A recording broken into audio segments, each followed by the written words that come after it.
ময়ূরের মাথার মধ্যে কি সুন্দর খোপা, নকশি করা মাথার মধ্যে, পিছনে যেরকম ফুলের মতো এর ফুলগুলো মাথার মাঝেও আছে এখানে, একদম পিছনের নকশাটা মাথা।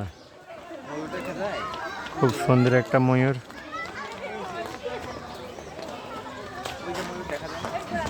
এখানে সে ডিম পাড়ার জন্য বসে আছে।